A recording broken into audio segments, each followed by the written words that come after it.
हरे कृष्णा, राधे राधे। नमस्कार दोस्तों, आज मैं आपको वैशाख मास महात्म कथा का 17वां अध्याय सुनाने जा रही हूँ। तो प्रेम से बोलिए श्री कृष्ण भगवान जी की जय। ब्रह्मा जी कहने लगे कि जो वैशाख धर्म का पालन करता है और जिसके गुणों का गान करता है उस पर भगवान प्रसन्न होते हैं। ब्रह्मा जी कहते हैं, हे यम, उस राजा का मेरा कोई प्रभाव नहीं, क्योंकि विष्णु के भक्तों को शुभ अशुभ करने की किसकी सामर्थ्य है। उनको भक्तों को जरा मृत्यु व्याधि आदि का कुछ भी भय नहीं होता।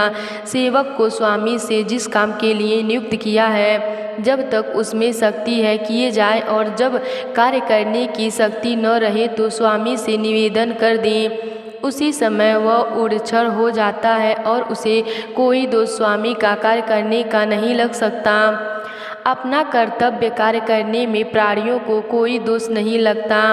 हे यम, जब तुम इस कार्य के करने में असमर्थ हो तब तुम्हारा क्या दोष है। जब ब्रह्मा जी ने ऐसा कहा तो यम अत्यंत दुखी होकर अश्रुपात करने लगा तथा अत्यंत दीनवाणी से बोला कि हे पितामह, आपकी सेवा से मुझको सब कुछ मिल गया, परंतु अब मुझे अपने काम पर जाने की तब तक इच्छा नहीं जब तक भूमंडल पर यह राजा राज्य करता है।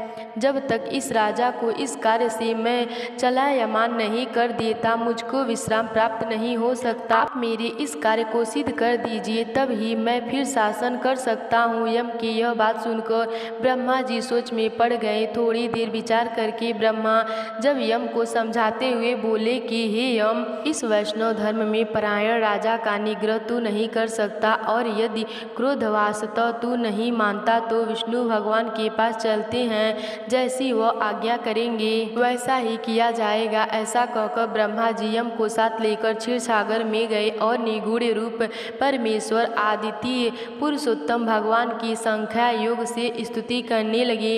इस प्रकार की स्तुति पर श्री विष्णु भगवान प्रकट हुए और गंभीर वाणी से कहने लगे कि तुम्हारे आने का क्या कारण है। क्या तुम राक्षसों द्वारा सताए गए हो। यम का मुख्य मलिन और कंधे क्यों झुके हुए दिखाई देते हैं। जब ब्रह्मा जी कहने लगे कि हे प्रभु, राजा कीर्तिमान की आज्ञा अनुसार उनके शासन में सब मनुष्य वैशाख के धर्मों का पालन करके विष्णु पद को प्राप्त करते चले जा रहे हैं। इस कारण जब सारी यमपुरी खाली हो गई तो यम युद्ध करने के लिए राजा के पास गया और अपने दंड उठाकर राजा को मारने लगा तो आपके सुदर्शन चक्र ने इसको परास्त कर दिया। अब यह दुखी होकर मेरे पास आया है। हम आपके भक्तों को दंड देने की सामर्थ्य नहीं कर सकते, इसलिए आपकी शरण में आए हैं। अब हे महाप्रभु, आप राजा को दंड देकर यम की रक्षा कीजिए।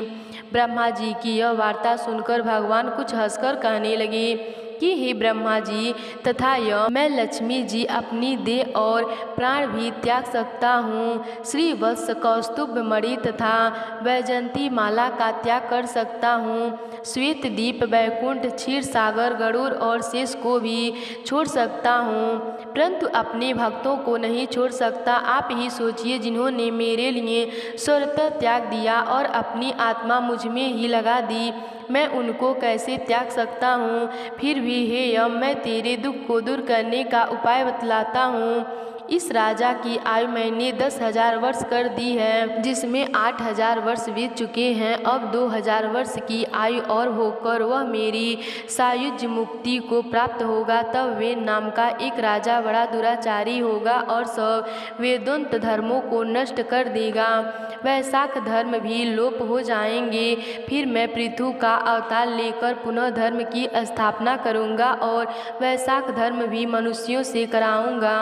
जो मेरा भक्त, जिसने मुझ में ही अपना ध्यान लगा दिया है और स्वतः त्याग दिया है, वह कोई हजारों में एक ही होता है, उसको ही वैशोक्त धर्म कहना चाहिए। बहुत थोड़े मनुष्य पृथ्वी पर मेरे इस धर्म को जानने वाले हैं। अब हे यम, तू किसी प्रकार से दुखी मत हो, तेरे काम की सिद्धि हो जाएगी। वह राजा तेरा भाग भी देगा।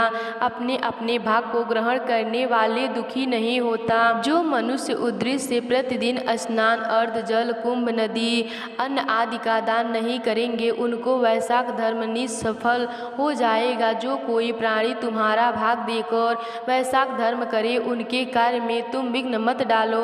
और जो तुम्हारा भाग दिए बिना ही केवल मेरा भजन करता है, उसको मेरी आज्ञा से तुम अवश्य दंड दो। उस राजा से तुम्हें भाग दिलाने के लिए मैं अभी सुनंद को भेजता हूँ। वह अवश्य राजा को समझा कर तुम्हारा भाग दिलाएगा। इस प्रकार हर तरफ से यम को आश्वासन देकर भगवान अंतर्ध्यान हो गए। यम भी प्रसन्नता से अपनी पुरी को चला गया और फिर भगवान की आज्ञा से जैसा सुनंद ने राजा को समझाया, सभी ने वैशाख मास के धर्मों में यम को भाग दिया। इसलिए वैशाख मास में प्रतिदिन यम के नियमित स्नान, अर्घ आदि करना चाहिए, नहीं तो वैशाख के सब कर्म निष्फल हो जाते हैं। वैशाख की पूर्णिमा को सबसे पहले यमराज के नियमित जल का घड़ा, दही तथा अन्न दान करना चाहिए। फिर पितरों और गुरुओं के निमित्त, उसमें पश्चात भगवान के निमित्त शीतल जल, दही, अन्न, तांबुलू, दक्षिणा और फल कांसे के पात्र में रखकर भगवान के अर्पण करें। इस प्रकार राजा अपनी पूरी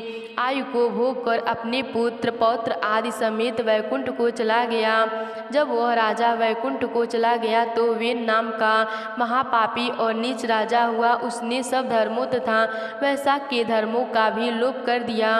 तो प्रेम से बोलिए श्री कृष्ण भगवान जी की जय।